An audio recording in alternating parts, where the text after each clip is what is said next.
Ратаваць планету разам. У Пінскім раёне упершыню прайшоў энергафестываль. Адбылося гэта ў межах пагаднення мэраў па клімаце і энергіі і еўрапейскага тыдня устойлівай энергіі. На працягу 5 дзён дзеці і падлеткі з усіх куткоў раёну удзельнічалі ў разнастайных інтэрактывах, у час якіх можна было даведацца о перавагах экалагічна чыстай энергіі і сродках эканоміі электро- и теплоэнергии. Сама цель – это объяснить молодому поколению, как мы можем получить энергию с помощью альтернативных источников энергии, с помощью солнца, ветра и воды. Такие уроки энергии адбыліся ў Лагішыне, Мерчыцах, Стытычаве і Параходску. У аграгарадок Малоткевіча на энергафестываль з'ехаліся дзеці з усіх суседніх вёсак. Хто падтрымаў акцыю танцавальным флешмобам, хто паспрабаваў сябе ў жывапісу, а вось вучні Дамашыцкай сярэдняй школы прыехалі на свята загадзя падрыхтаваным праектам. Учим экономить свет. Кого учите экономить? Детей. Ну, чтобы больше не тратили деньги.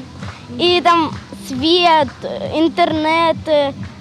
Ну, правильно выкидывали мусор, а не выкидывали их на улице. Не нужно забывать о включенных предметах.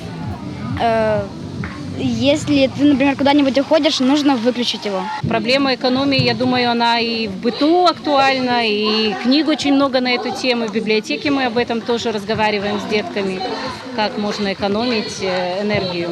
Пераўтварыць збор і сартыроўку смецця не ў разовую акцыю, а ў лад жыцця – актуальны і запатрабаваны тренд, які сёння прапагандуецца ў палескай глыбінцы.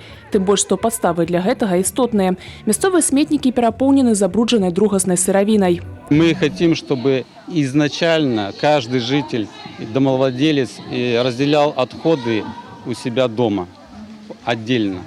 Так мы можем качественно собрать вторсырье. Паўдзельнічаць на бацькоў праз дзяцей. Такі падыход, як паказвае сусветная практыка, мае рацыю. Менавіта яны сёння больш адказныя ў пытаннях экалогіі і правільнага выкарыстання энергіі.